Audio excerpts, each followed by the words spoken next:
Welcome to today's daily Bible reading for September 9th.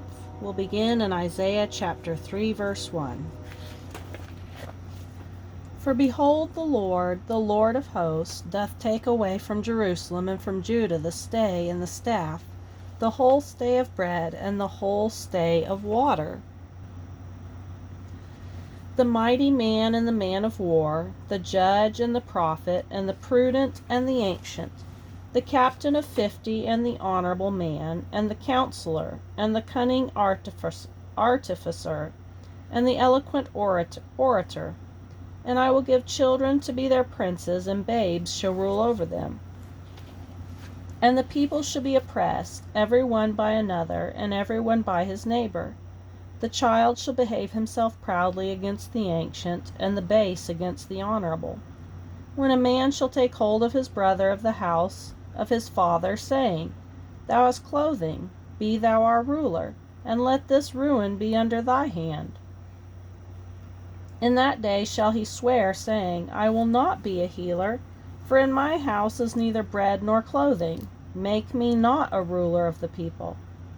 For Jerusalem is ruined, and Judah is fallen, because their tongue and their doings are against the Lord, to provoke the eyes of his glory. The show of their countenance doth witness against them, and they declare their sin as Sodom. They hide it not. Woe unto their soul, for they have rewarded evil unto themselves. Say ye to the righteous, that it shall be well with him, for they shall eat the fruit of their doings. Woe unto the wicked, it shall be ill with him, for the reward of his hands shall be given him. As for my people, children are their oppressors, and women rule over them. O my people, they which lead thee cause thee to err, and destroy the way of thy paths. The Lord standeth up to plead, and standeth to judge the people.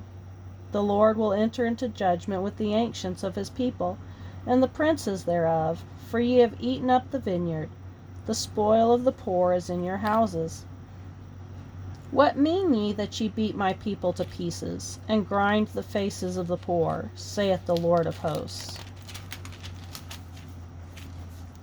Moreover the Lord saith, Because the daughters of Zion are haughty, and walk with stretched forth necks and wanton eyes, walking and mincing as they go, and making a tinkling with their feet, therefore the Lord will smite with a scab the crown of the head of the daughters of Zion, and the Lord will discover their secret parts.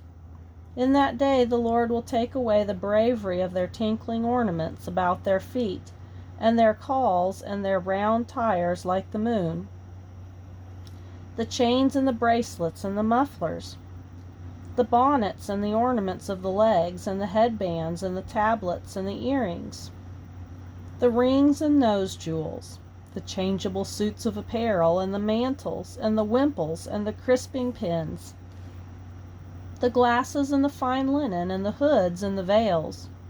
And it shall come to pass that instead of the sweet smell there shall be stink, and instead of a girdle a rent, and instead of well-set hair baldness, and instead of a stomacher a girding of sackcloth, and burning instead of beauty. Thy men shall fall by the sword, and thy mighty in the war.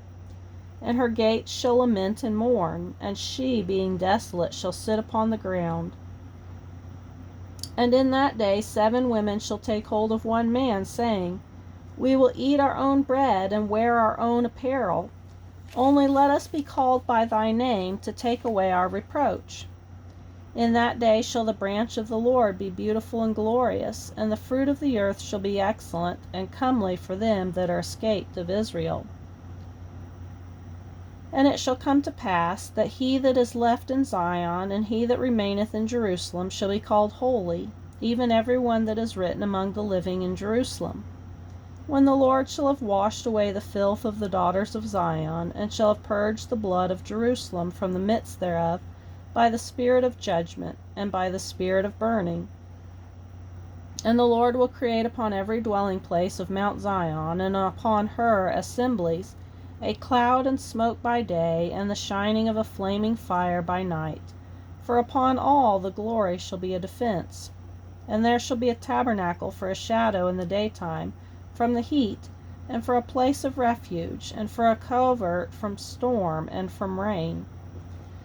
Now I will sing to my well-beloved a song of my beloved touching his vineyard. My well-beloved hath a vineyard in a very fruitful hill. And he fenced it, and gathered out the stones thereof, and planted it with the choicest vine, and built a tower in the midst of it, and also made a winepress therein. And he looked that it should bring forth grapes, and it brought forth wild grapes. And now, O inhabitants of Jerusalem, and men of Judah, judge, I pray you, betwixt me and my vineyard.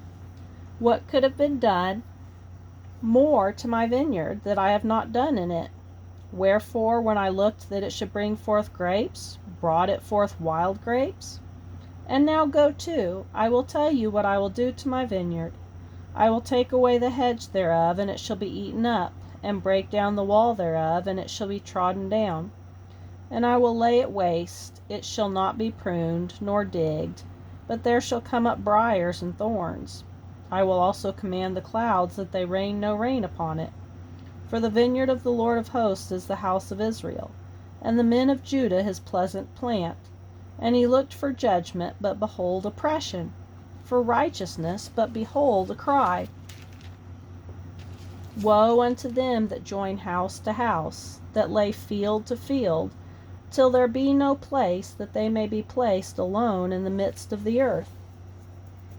In mine ears, said the Lord of hosts, of a truth many houses shall be desolate, even great and fair, without inhabitant. Yea, 10 acres of vineyard shall yield 1 bath, and the seed of a homer shall yield an ephah. Woe unto them that rise up early in the morning, that they may follow strong drink, that continue until night, till wine inflame them. And the harp and the viol, the tabret and pipe and wine are in their feasts, but they regard not the work of the Lord, neither consider the operation of his hands. Therefore my people are gone into captivity, because they have no knowledge, and their honorable men are famished, and their multitude dried up with thirst. Therefore hell hath enlarged herself, and opened her mouth without measure. And their glory, and their multitude, and their pomp, and he that rejoiceth shall descend into it. And the mean man shall be brought down, and the mighty man shall be humbled, and the eyes of the lofty shall be humbled. But the Lord of hosts shall be exalted in judgment, and God that is holy shall be sanctified in righteousness. Then shall the lambs feed after their manner, and the waste places of the fat ones shall strangers eat. Woe unto them that draw iniquity with cords of vanity, and sin as it were with a cart rope, that say, let him make speed, and hasten his work, that we may see it. And let the counsel of the Holy One of Israel draw nigh, and come, that we may know it.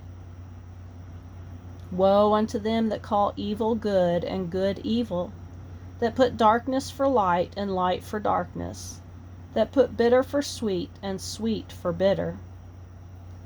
Woe unto them that are wise in their own eyes, and prudent in their own sight. Woe unto them that are mighty to drink wine, and men of strength to mingle strong drink, which justify the wicked for reward, and take away the righteousness of the righteous from him.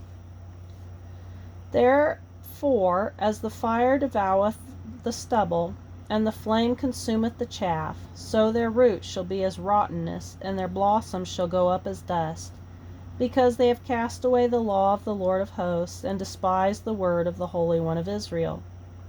Therefore is the anger of the Lord kindled against his people, and he hath stretched forth his hand against them, and hath smitten them.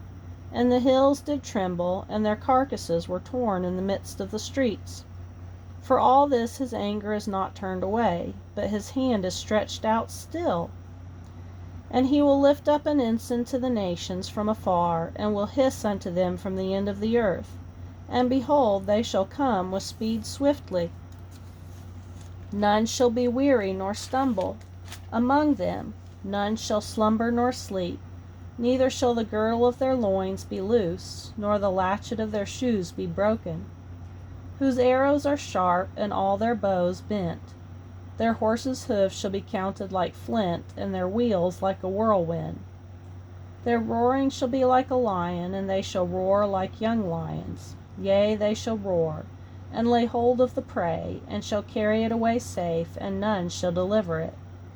And in that day they shall roar against them like the roaring of the sea. And if one look unto the land, behold, darkness and sorrow, and the light is darkened in the heavens thereof.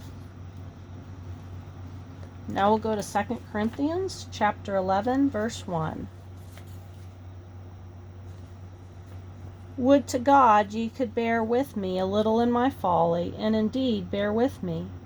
For I am jealous over you with godly jealousy, for I have espoused you to one husband, that I may present you as a chaste virgin to Christ. But I fear, lest by any means, as the serpent beguiled Eve through his subtlety, so your minds should be corrupted from the simplicity that is in Christ.